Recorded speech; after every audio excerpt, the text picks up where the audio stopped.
Nagpapatuloy ang ating kwento ng binyantaan si Tang Feng ng isang hanggal. Pero wala namang pakialam si Tang Feng dito.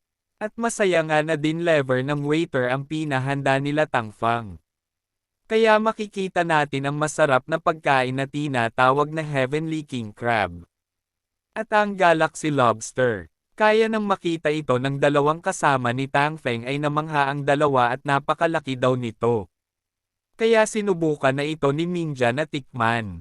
Pero pagtikim niya nga ay hindi niya na mapigilan ang sarili na kiligin dahil sa sarap, dahil napaka-fresh daw at napakasarap, at yung lasa daw ay napaka-wonderful, na para daw siyang na-stuck sa gitna ng karagatan. Habang ang kaibigan naman ni Tang Feng ay napapaiyak pa ito sa sarap dahil ang pagkain daw na ta ay karapat dapat sa kanyang pagtratrabaho kay Tang Feng. At tumatawa naman si Tang Feng na sumagot sa kanila na sand crab lang naman daw yun at crayfish, at ang nagbigay daw nun ay ang tubig ng Heavenly River. Kaya overacting lang daw ang mga ito, sambit pa ni Tang Feng habang tumatawa. Pagkatapos nilang kumain ay sinabi na ni Mingja na dumiretso na daw sila sa kanilang pinag-uusapan na business, at ang lolo niya daw ay sinabi na kay Tang Feng about sa ecological part, kaya kung wala na daw katanungan si Tang Feng ay dumiretso na daw sila sa pag-sign ng kontrata. Pumayag naman agad si Tang Feng dahil mabuti daw yun. Sa paglabas naman nila ay nagpasalamat ang kaibigan ni Tang Feng sa pagkain at hangang sa muli na naman daw. At ganun din naman si Tang Feng napaalam ito sa kanyang kaibigan. Pero bago makaalis si Tang Feng ay sinabihan siya ni Mingja na wag daw nitong kalimutan ang pag-sign ng kontrata sa Friday. Sinagot naman siya ni Tang Feng habang nakasakay na ito sa kanyang sasakyan na wag daw itong mag-alala at uuwi na daw siya, kaya nagpaalam na si Tang Feng kay Mingja. Kaya nagpatuloy na nga si Tang Feng na umalis sakay ang kanyang magandang sasakyan. Dito nga ay masaya si Tang Feng na nagmamaniho at kumakanta pa ito ng Bahay Kubo. Pero biglang napatigil si Tang Feng dahil sa napansin niya. Dahil papalapit na pala ang isang sasakyan para banggain siya. Dahil nga sa lakas ng pagkakabangga ay nagkaroon ng maliit na pagsabog. Hangang nagpagulong-gulong nga ang sasakyan ni Tang Feng at nabasag nga ang mga salamin ng sasakyan ni Tang Feng.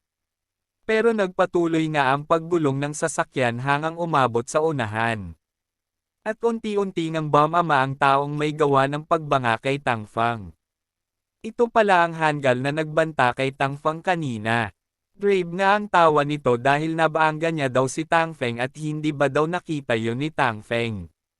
Dahil sa pag-agaw daw ng babae ni Tang Feng sa kanya ay naghanap lang daw si Tang Feng ng kamay.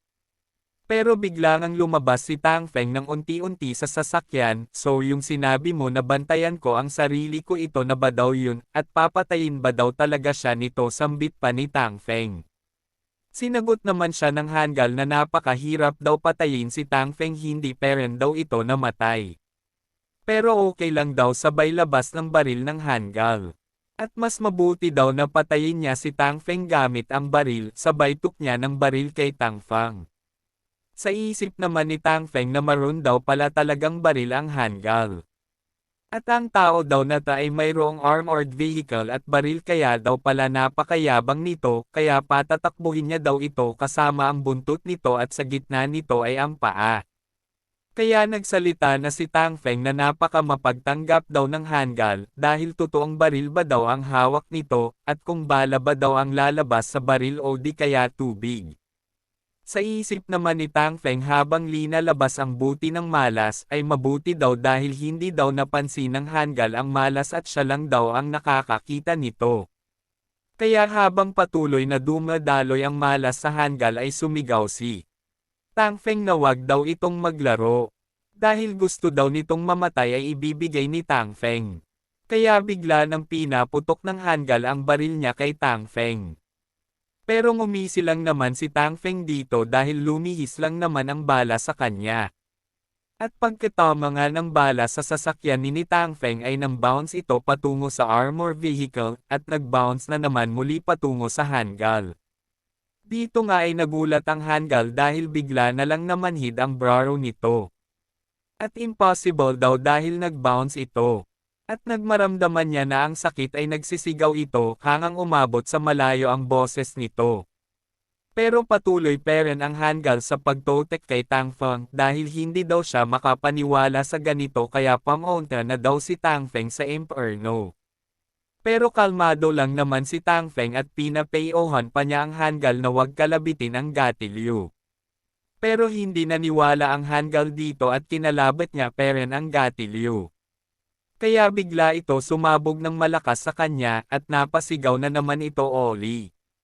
At napaisip na lang ang Hangul na nakahiga na dahil sa pensala kung bakit daw ito ang nangyari. Kaya sinabihan siya ni Tang Feng na sinabihan niya na daw ang Hangul kanina pero hindi ito naniwala. At matapos nang nawala ng malay ang Hangul ay nilabas ni Tang Feng ang buti ng malas dahil naisip daw ni Tang Feng na ang malas daw na hawak niya ay napakamakapangyarihan. At kung umabot ka na sa video natin ay maaaring mag-like at subscribe para ganahan tayong mag-upload mga idol. Salamat. Napunta tayo sa mga pananim ni Tang Feng at doon ay masaya siyang namitas kasama ang alaga niyang aso. Pero napatigil siya nang tumahol si Iron Bull ng malakas. Nagtaka si Tang Feng kung anong nangyayari. Mayroon palang dumating sa kanilang tahanan. Sa isip naman ni Tang Feng na mga construction team pala ang dumating. Gagawa ba daw sila ng bahay? Pero bigla ngang sinimula ng construction team ang pagsira ng bahay ni Tang Feng. Kaya napasigaw na lang si Tang Feng kung anong ginagawa ng mga ito. Kaya pati ang ate ni Tang Feng ay lumabas na rin at tinatanong si Tang Feng kung anong nangyayari pero sinagot lang naman siya ni Tang Feng na hindi niya alam. Kaya nilapitan niya ito at tinanong kung anong ginagawa nito. Pero sinagot lang naman si Tang Feng nito na kung hindi pa daw nakikita ni Tang Feng na sinisira niya ang bahay.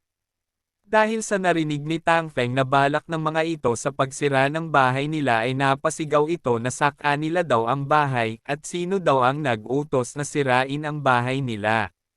Bigla namang lumabas ang Hangul dahil siya daw ang nag-utos habang may mga benda pa. Nagulat naman si Tang Feng kaya nasambit na lang ni Tang ang pangalan ng Hangul na si Xing Longcheng. Kaya tinanong ni Tang Feng ang Hangul na kung papaano nito natagpuan ang tahanan niya. Pero sinagot lang naman si Tang Feng ng Hangul na akala ba daw ni Tang Feng na hahayaan siya nito ng ganoon lang kadali. Dahil si Tang Feng daw ang dahilan kung bakit siya nagkakarga noon kaya gagawin daw ng Hangul na mawalan si Tang Feng ng tahanan gaya ng mga asong gala sabay tawa nito ng malakas. Sabi pa ng Hangul sabay turo sa bahay ni Tang Feng na tatayuan niya daw ito ng tennis court at sa kabila naman daw ay malaking swimming pool. Dito nga ay hindi na nakapagpigil si Tang Feng at hinawakan niya ang Hangul sa kwelyo nito. At tinatanong ni Tang Feng kung nasisiraan na ba daw ito ng ulo. At sino daw ito napunta sa kanilang tahanan.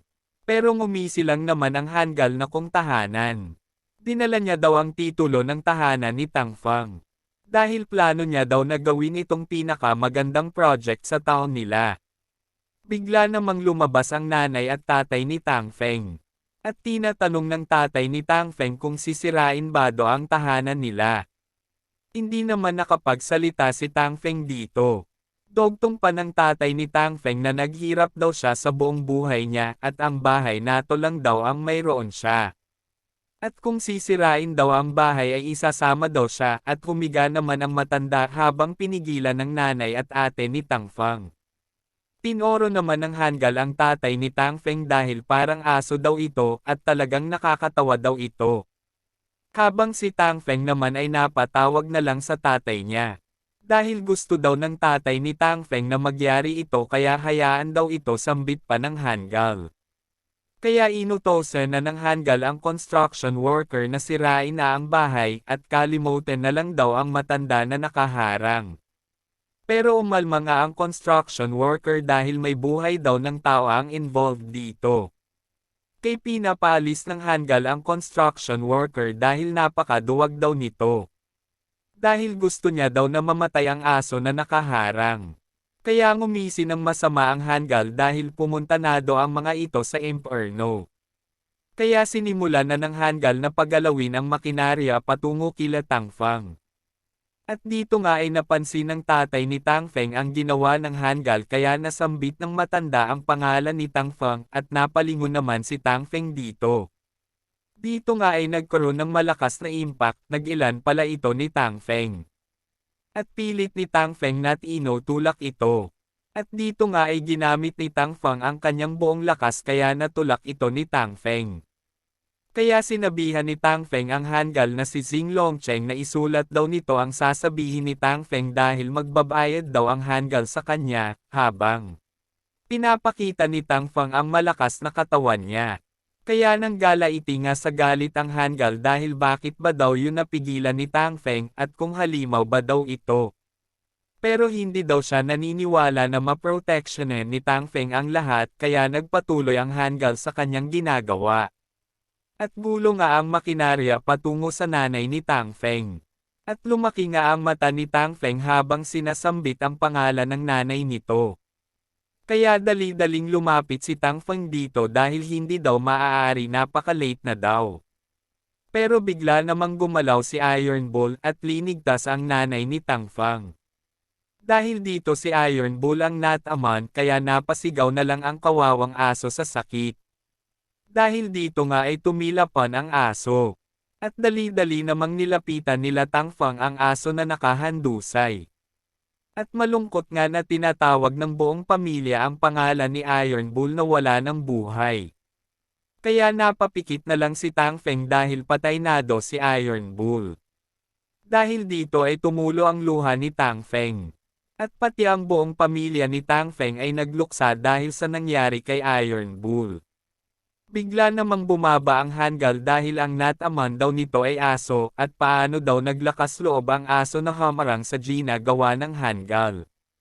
Kaya dito nga ay galit na galit si Tang Feng na tumayo dahil si Iron Bull daw ay lumaki kasama sila. At kabilang daw sa pamilya ito ni Tang Feng. At hindi daw ito naiintindihan ng Hangul kaya dali-dali nang tumakbo si Tang Feng sa Hangul para atakihin ito at napamura naman ang Hangul dito. Kaya dali-dali nang inutosan ng Hangul ang mga construction workers na proteksyonan siya. Pero pinapaalis naman ni Tang Feng sa kanyang harapan ang mga construction workers habang naghahanda ng suntok. At dito nga ay natama ng malakas na suntok ni Tang Feng ang mga humaharang sa kanya. Napansin naman ni Tang Feng na may humawak ng balikat niya. Kaya napalingon si Tang Feng, ito pala ay construction worker na susuntukan na sana si Tang Feng pero ngumiti lang naman dito si Tang Feng. Bigla nanggalang itong tumilapan dahil sa sipa ni Tang Feng. Sa nasaksihan nga ng Hangul ay natakot siya dito dahil katapusan niya na daw. At habang paakay ang Hangul sa makinarya ay tinatawag siya ni Tang Feng at kung saan ba do ito tatakbo habang hawak-hawak ang walang malay na construction worker. Dahil nga sa takot ng Hangul kay Tang Feng ay dali-dali niya pinaandar ang makinarya dahil katapusan niya na daw. Nang gumana na ang makinarya ay ginamit naman niya ito kay Tang Feng at nabigla naman si Tang Feng dito. Kaya hindi na nakagalaw si Tang Feng sa kinatatayuan nito. Habang ang Hangul naman ay tumawa na katapusan na daw ni Tang Feng. Dito nga ay salong-salo ni Tang Feng ang pag-atake ng Hangul gamit ang makinarya. At namutinanggalang ang mata ni Tang Feng habang sumusuka ng dugo. Sa pagkakita naman ng pamilya ni Tang Feng ay nag-alalang tinawag nila ang pangalan ni Tang Feng. Kaya makikita natin ang nakahandusay na katawan ni Tang na duguan na. Sa pagkakita nga ng Hangul sa nangyari kay Tang Feng ay tumawa ito ng malakas. Kaya bumaba na ito at tinuro si Tang Feng dahil deserve daw ito ni Tang Feng at sisihin daw ni Tang Feng ang pagka-arrogante nito. Dahil linaban daw siya ni Tang Feng kaya namatay ito. Dito nga ay makikita natin ang pagtawag ng pamilya ni Tang Feng sa pangalan niya habang nakahandusay ang katawan niya. Habang nakatingin naman ang kaluluwa ni Tang Feng sa nangyari. Kaya napatanong na lang si Tang Feng kung anong nangyayari. Habang ang mga mahal niya sa buhay ay nagluluksa dahil sa nangyari kay Tang Feng. Kaya napatingin na lang si Tang Feng sa sarili niya kung patay na ba daw talaga siya. May bigla namang nagsalita sa likod ni Tang Feng na tama daw patay na daw si Tang Feng kaya sumama daw ito sa kanya. At makikita natin ang misteryosong nilalang na tumatawa. Ito pala si Black Impermanence. Sa pagkalingon nga ni Tang Feng ay nanggalaiti niyang iniisip na hindi daw maari dahil 22 years old pa lamang daw siya at hindi pa magkaroon ng kasintahan.